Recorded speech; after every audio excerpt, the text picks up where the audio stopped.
Those who want you to believe that building the Great Pyramid of Khufu was beyond the capabilities of ancient Egyptians will tell you that it is, mysteriously, located at the geographic center of all the Earth's landmasses. They quote this as fact. Its placement on the Earth is seemingly intentional as well.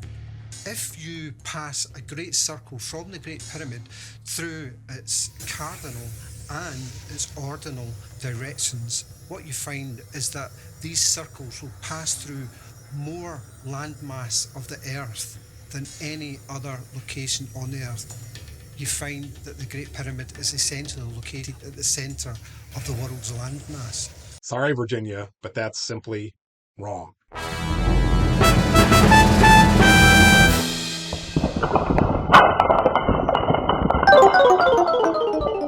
The mysterious pyramid crowd makes this claim a lot. Exact location of the Great Pyramid, you'll find that it actually sits at the geodesic center of all landmass on planet Earth. It is exactly at the center of the landmass of our planet.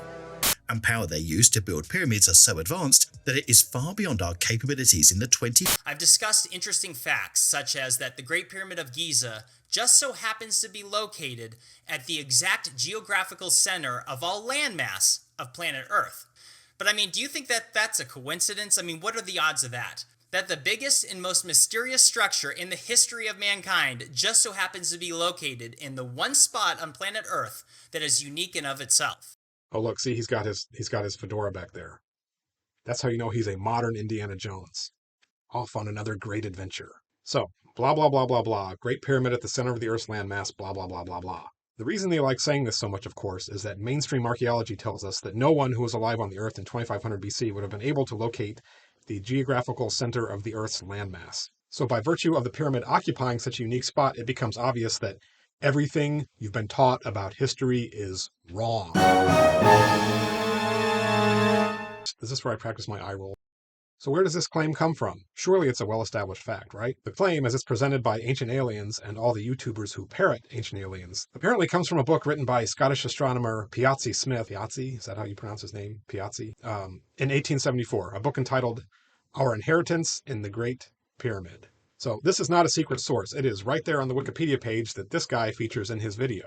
In the book, Smith says, taking the distribution of land and sea in parallels of latitude, there is more land surface in the Great Pyramid's parallel of 30 degrees than in any other. And finally, on carefully summing up all the dry land habitable by man, all the wide world over, the center of the whole falls within the Great Pyramid's territory of Lower Egypt. The footnote is, see my equal surface projection, published in 1870 by Edmondson and Douglas, blah, blah, blah, blah, blah. And so that's the figure that he's showing. So that's the map projection that he's using. So it's his map projection, by the way. So that's it. That's the whole claim. Smith takes a flat map, not a globe, with a 30-degree meridian right in the center that passes through Lower Egypt, and he finds that Giza is at the center of all of the Earth's landmass. All we know about his methods is he said he did it carefully. Boy, I wish I could get away with that in papers. Trust me, I did it carefully. And that's all we really know. And Ancient Aliens and Jimmy Corsetti and all these other scholars have just taken that to the bank. So here's an example for you of why that is stupid. I don't know if my microphone cord was stretched all the way. Clean my office. Did anybody notice? This is a book that archaeologists affectionately call the Green Bible. It is the Archaeology of Eastern North America. It was edited by Jimmy Griffin, published in, I think, 1952. 1952, yeah. At the time of the publication of this book, this was state-of-the-art. It was comprehensive. And it was a compilation of an immense amount of knowledge generated by doing archaeology in the eastern woodlands over the past decades before the 1950s. The interesting thing about this is that it was already hopelessly out of date when it was published. There's an appendix at the end that has some of the very first radiocarbon dates pertaining to the eastern woodlands, and those dates effectively make apparent that the chronologies in here, which was one of the main things that cultural historical archaeologists tried to do, is produce chronologies of different cultures, and they used stratigraphy to do that and changes in artifact style, but they made it clear that those were hopelessly wrong in terms of putting them in absolute time. There was an entire period, the Middle Archaic, that was not recognized at all until radiocarbon dating came along to show that there was this period of several thousand years between the early Archaic and the late Archaic where there was stuff there and there were people there and they were doing things, and the artifacts are so ugly for the most part that nobody paid much attention to it and even noticed it was there. Anyway, this book from 1952 is now nothing more than a curiosity, really. I have a copy and I treasure it. It's hard to get. But it's a curio. I don't cite anything in this as fact unless it's some interpretation or piece of information that has held up to scrutiny in the decades since 1952. We've learned more and more about the pre-contact archaeology in the Eastern Woodlands, and we know a lot of the stuff that's in this wonderful, wonderful book is in fact very, very wrong. Here, see what they say about the Hopewell. That's always a good test. Page 91. The Hopewell people apparently lived in permanent villages. Their large earthworks, with all the sustained labor they imply, point to this conclusion. The fact that they practiced agriculture, raising corn, and no doubt its associated plants, likewise indicates a non-nomadic people. Hunting was probably important, while gathering of wild foods played only a secondary role. That is wildly out of date in terms of what we know about the Hopewell, their settlement patterns, their subsistence, so on and so forth, their social organization.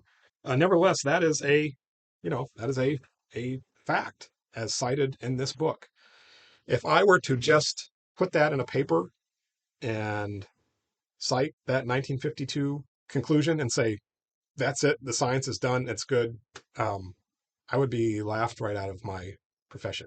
I guess I could say that the author arrived at his conclusion carefully, and then it would be fine. But I would still be negligent. I would be negligent for citing a paper like that, citing that conclusion, because a lot has happened since then. Science has happened, and we know that that conclusion is no longer tenable. So Dr. Smith, so he used a flat map projection as the basis of his calculations, with Giza conveniently located right in the middle anyway, and then stretching out these lines and saying, look, it's right in the middle. So does it matter what the map projection looked like? What if we started with a map of Asia in the middle, or a map with North America in the middle, or a map with Australia in the middle, or a map with Antarctica in the middle? So pro tip here, kids, if you start with your conclusion, it's actually pretty easy to find facts that you can bend to fit that conclusion. The Wikipedia page about the geographic center of the Earth, which is pathetic, by the way, states that someone kind of redid this exercise in the 1970s and came up with a different answer. He came up with Turkey as a geographical center of the world. The work was done on behalf of a creationist organization that wants the important events of the Bible to have been at the center of everything. So no agenda there. So after all the Bible stuff, you can go to the original source, which is also online, and we can see what this guy did in 1973. Here's the beginning. So he's actually describing his methods instead of saying he just did it carefully. The actual center of the Earth calculation was made in two different ways. The first way was to read in the land-water boundaries on cards with data collected by hand from a map or a globe. So I'm not even sure whether he's using a map or a globe, or apparently both. And what he comes up with is minimum value, blah, blah, blah, corresponds roughly to Ankara, Turkey. Remarkably, the geographical center of the Earth is in the Holy Land, just as the Bible implies it should be, and just as the people who funded his study wanted it to be. All right, so here we are on our Wikipedia page. We'll go down to the guy who supposedly validated Wood's calculations, and that is Holger Eisenberg. Go to his website, Giza, center of the Earth. There you go. So this is his rediscovery. It's got some stuff about pyramids. Here he's talking about Smith's quote-unquote first discovery in 1864. Maybe he got it from some other place. Don't know. Second rediscovery, and he talks about our creationist-sponsored friend Andrew Woods and how he did it, and his location in Turkey. Mathematical world formula. Here, there's somehow related to the face on Mars. And also something on the moon. So credibility going up and up and up.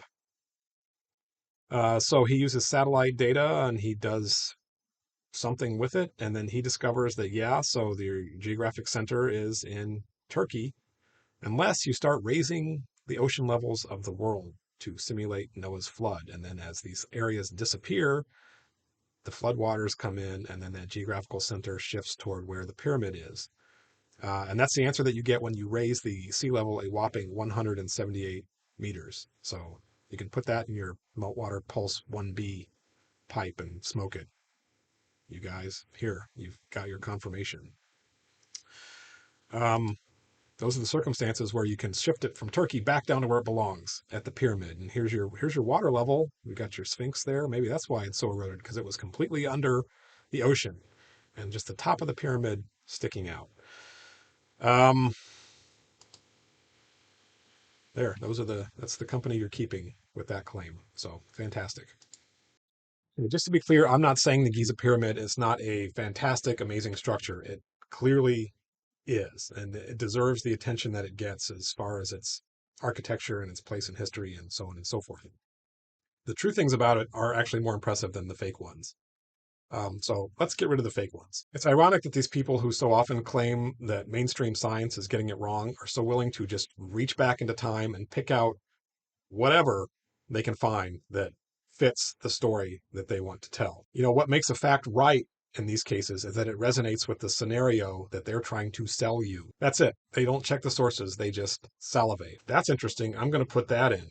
Do I care if it's right or it's wrong? No. I don't really care. I don't really care. Do you think our friend in that video ever clicked that link and like took the 5 minutes to go and find that source and look at it and see how somebody arrived at that conclusion, even though it's 150 years old, before any kind of satellite mapping or sophisticated computer technology? Like, they just assume that, you know what, fits, check the box, it's right, print it. They have no desire to ask how that conclusion was arrived at. Pro tip, you Google it, do your own research, and you'll find that a lot of these things just evaporate. It's the same to me as when Randall Carlson pulls out his 70-year-old charts or paper abstracts or whatever and tries to fit them into a picture to prop up his claims about Atlantis, even though we know so much more about all of those things than we used to. But you can just ignore that stuff because it doesn't fit. It just doesn't fit. Science has happened since 1874. It's happened since the 1950s. It's happened since Darwin. Darwin was wrong about a lot of stuff, and that's okay. Science does not work by going back and picking out the wrong parts just because they seem to resonate with your story. When you hear an incredible fact, you should ask about it, you should think about the source, and you should ask the person who is providing that quote-unquote fact to back it up. The burden is on them to make the case. Hey, what's the source for this, asshole? You can skip the asshole part. That's just me. I'm getting old and a little cranky, so you do you. But you shouldn't be shy about asking. 9 times out of 10, these astonishing facts just evaporate. Like, you know, you go out in the morning and it's all foggy and beautiful, and then in an hour the sun is up and everything just burns away. That's what happens, and I'm sorry if that disrupts kind of the mysteriousness of the world that you want to cultivate, but that's the truth. Light is a disinfectant, so use it. And in this day and age, with the internet and things that are available, you know, I was able to find that Smith source and the Wood source. It took minutes. Minutes. That's it. In the old days, you would have had to go to a library somewhere that had, you know, these specific old volumes that were not common. But now everything is there for you. Like, you really can do your own research at that level. You do not need to repeat the calculations. All you need to do is ask the original person where they got their calculations, and maybe you will understand that you should be a little bit suspicious of those. And if you read the preface to Smith's 1874 book, which is the apparent source of this pyramid at the center of the geographical landmass of Earth claim, you find this. Indeed, these literary Egyptologists are rather angered than otherwise to hear that such exact data of scientific measure, when collected by others than themselves, tend to establish that the Great Pyramid, though in Egypt, is not of Egypt, and though built in the earliest ages of man upon the earth, far before all history, that it, the Great Pyramid, has never been even remotely understood, yet by any race of men, though it has been a standing riddle, guessed at by all of them in their successive ages. Sound familiar? It should. And as far as what Smith thought about the notion that stupid ancient Egyptians could have built this structure, it is useless for objectors to go on complaining that the profane Egyptians, the mere slaves of Pharaoh, did not know anything about the existence of America, Australia, New Zealand, or Japan, and therefore could not have made the above calculation rightly, for I have never accused those profane Egyptians of having had anything to do with the design of the Great Pyramid, and have no intention of limiting my statements of what science may find in the measured facts of the building, merely to what Egyptological scholars tell us, from their questionable studies, that the vile animal worshippers of old Egypt either did or did not know. There you go. You could change a little bit of that language, and you could get a statement that comes from Ancient Aliens or Graham Hancock or Randall Carlson or Jimmy Corsetti or any of these guys, that the ancient Egyptians could not possibly have done this on their own. You stupid Egyptologists and stupid mainstream archaeologists. I've got a source from 1874 that tells me that the pyramid was at the geographical center of the landmass of the earth, and how could they have possibly known that? We get fed these lines over and over again by the same old crowd. Grow up, kids. Do something useful. I don't know. I don't know what to tell you. Stay warm out there, everybody. It's cold here. It's like 1. It's too cold to do anything outside. I'd go out in the barn and do some art, but my welder doesn't work when it's this cold. The fan freezes up. So have a good weekend.